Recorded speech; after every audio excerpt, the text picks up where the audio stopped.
Hey guys, welcome back to my channel. My name is Emily Estes, and today I want to talk about things you should pack for a medical school interview. Now, I'm a senior in college and I just started applying to medical school back in May. Since August, I've had 6 interviews at different medical schools across my state. And after the first few, I kind of got a system down of what I'm supposed to pack, what are the essentials, and what can I just leave at home. I thought this video could help people who are preparing for a medical school interview or even just a graduate school interview in general, because these are some essentials that you might not think about and things that I learned to bring after my first few interviews. So thanks for clicking on this video and let's get started. So the first thing I want to talk about is what you should bring on the way down, the day before your interview. So what I always wore were sweatpants, a t-shirt, and some slides.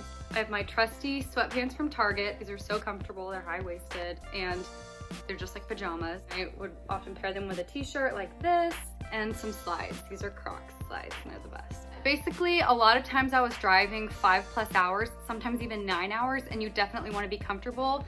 I wore a short sleeve shirt. A lot of times I would also bring a jacket just in case it got cold.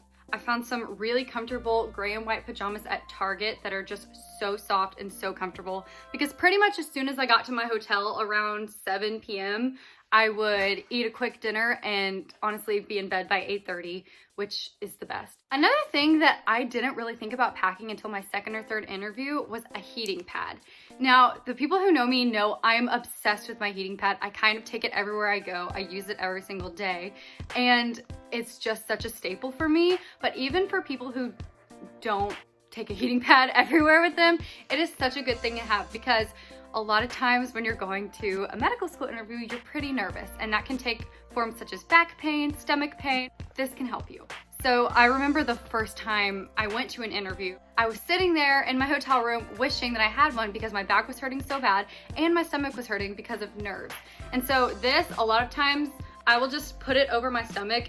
It'll turn off automatically after 2 hours. I did get this one on Amazon so that you don't have to worry. If you fall asleep on it, it's not gonna burn you because it'll turn off automatically. So find a heating pad if that's your thing. For me, it was such a lifesaver and I brought it every single time, but that's just something I didn't really think about bringing until like my second or third interview.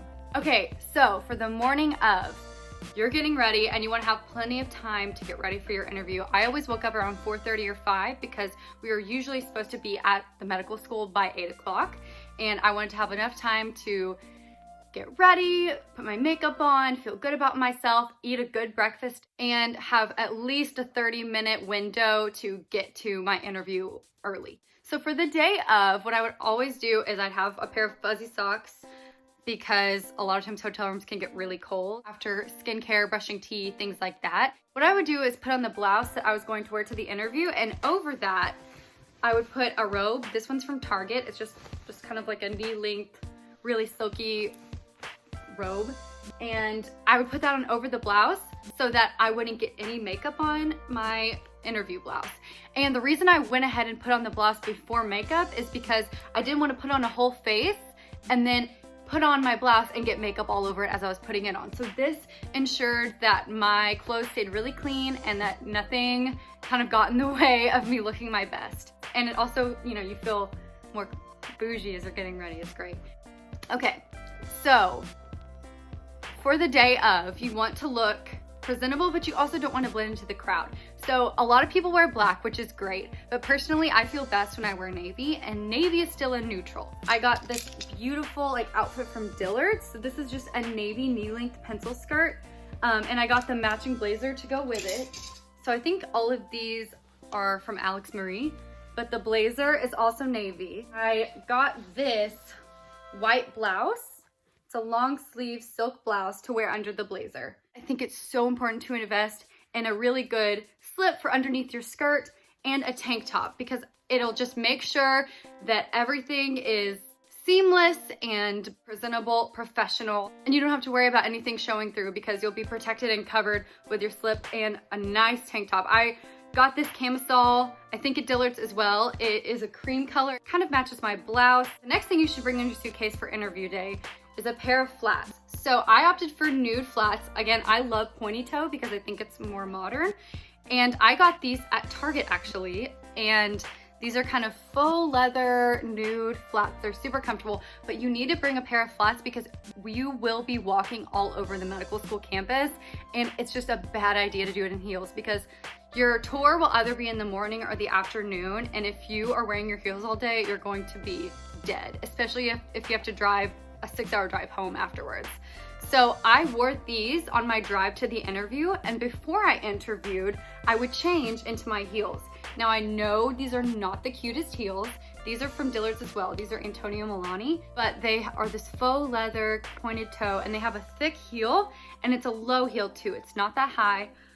But even this can be uncomfortable if you're wearing it all day and walking all over campus. Looks more professional. You don't want to be walking around in 5-inch stilettos because it's really just not a good look to the interviewer. I brought flats with me to wear the whole time when I wasn't interviewing. So I definitely would pack both of these. And what I did was I brought a big purse. I think this is Kate Spade, but I brought a purse that was big enough to hold things. So what I would do was put my pair of heels in the purse, and I would also bring a notebook and a pen. So after my first interview, I learned how important it is to take notes over everything, over pros and cons and all that stuff. So like, it's just so important to take notes. Most schools will offer you a notebook, but I just started bringing my own. So I had all the school's notes in one notebook. And I just threw in a small notebook with my pen. Oh, there's Louie. This is my cat, Louie. He's a mess. And I would throw that in the bag as well, keep the bag with you all day. And you don't want to take just a small little crossbody purse because they will be giving you big folders like this. And you just don't want to have to carry clunky stuff around like this all day. So I definitely recommend a large purse. You can just stick everything in here and it's still really cute. It's a professional purse, and there you go. And you can also stick your car keys and wallet in there as well. I always left pretty much the day my interview was over, even if it ended at like 6 p.m. because I just didn't want to have to pay another night in a hotel. I think the longest drive I had was 9 or 10 hours, something like that. But what I would do is after the interviews were over, I would run to my car, look in my suitcase, and grab a t-shirt, sweatpants, and those same Croc slides. So I would always just pack an extra t-shirt, just a plain pair of white socks to wear over the slides in case my feet got cold. I guess if you're flying, it's a little bit harder, but I stored my interview suit in a garment bag because I did not want it to get wrinkled. If you're not able to bring a garment bag, or if you don't have one, what I did when I flew to an interview is I rolled it up instead of folded it, and that kind of eliminated a lot of potential wrinkles. And then what I did is if there were any wrinkles, usually hotel rooms have an iron for you, so just do a quick iron the day of or the night before, and it makes sure that all your clothes are pressed and clean. You know all the basics you need to pack: makeup, skincare, toothbrush, all that stuff. Leave in plenty of time so you get to the hotel at least around dinner time, because you don't want to forget something and everything's closed, all the stores are closed, and you don't have time to go pick up a replacement of what you forgot. So that's really all I brought for my interviews. I tried to keep it minimal. That's it for this video, you guys. I hope you enjoyed it. I really hope you do well in your interviews wherever they are, and I'll see you next time.